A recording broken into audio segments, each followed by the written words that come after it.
it first. Exactly, because sanitizer can sit on top of something dirty, something filthy, and have, been sanitizing the scum on top, but it's not actually a clean water bottle. A class on food safety is being taught on a Thursday night on the north side of Bridgeport, Connecticut.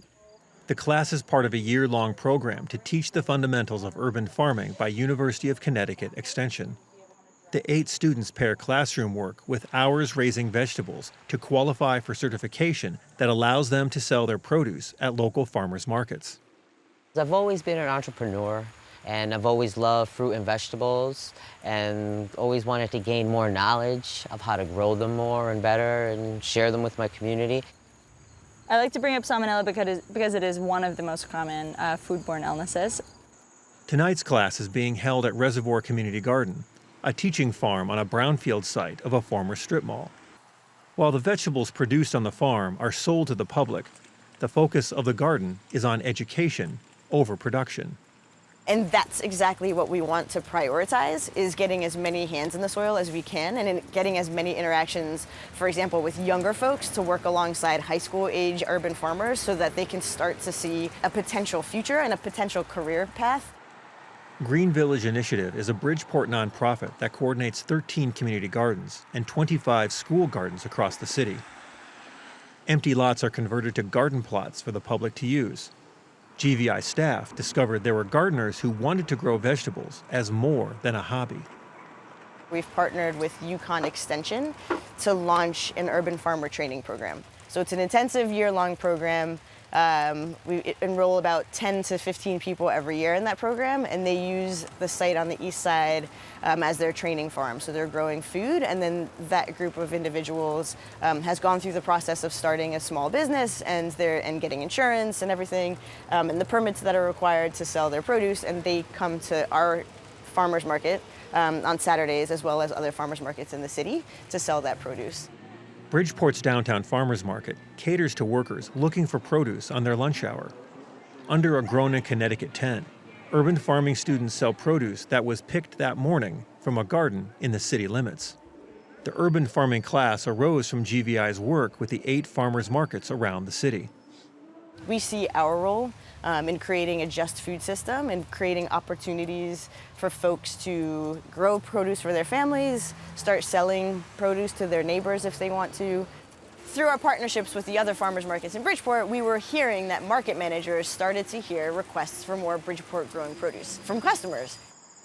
Growing produce in Bridgeport is possible due to the evolving local economy. The city was a manufacturing powerhouse from the Civil War through World War II, but the deindustrialization of the American economy hit Bridgeport hard. The loss of jobs and population has left the city with a large number of empty lots, which GVI is helping to convert to community gardens. The opportunity to grow produce provides both a degree of self-sufficiency and the potential for income. Khadija Muhammad and Mario Pena are nearing the end of their first season growing vegetables in the garden behind Barnum School in the East Side neighborhood of Bridgeport. The opportunity to grow their own crops has broadened their economic horizons. The universe just worked in my favor because my daughter actually was part of 4-H, and she was actually in this same garden. The call of the soil can be irresistible, even on 1/10 of an acre. I've been part of Girl Scouts all my life. It's just something that's natural to me. My cousin and I, we both started backyard gardens because we was like, we need to sustain ourselves, sustainability, instead of relying on the government and the state. Like, how can we feed ourselves? Teaching gardeners how to maximize their production also requires understanding their needs and the demands of the local produce market. There's a long-running joke with a lot of the older women who come to our farm stand that we could convert the whole farm into okra and it still wouldn't be enough, and I love that. There's a lot of beauty in being able to work with folks that are really different from you. At least in my case, as like a white farmer, learning about, as I said, crops from all over the world and building up that knowledge base. The number of empty lots waiting to be farmed in the city limits, combined with an audience hungry for local produce, could mean urban farming becomes a common profession in the formerly industrial city. I would love for lots all over the city to be converted into farms, into orchards, into, and not just community ones, but those owned by the farmers who go through the urban farmer training course. I want there to be so many farmers in Bridgeport that I'm not special for doing it. What I like about agriculture the most is that I tell people this all the time. It may be a joke to some, but plants haven't lied to me yet. People lie to me, but plants don't. I can go outside and have a great conversation with the plants and they won't say anything rude to me.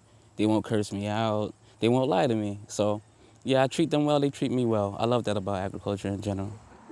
And once you get your hands in the soil and you start to see how things grow, it does a lot to you actually as a person as well, because you're taking care of something that's living. From Market to Market, I'm Peter Tubbs.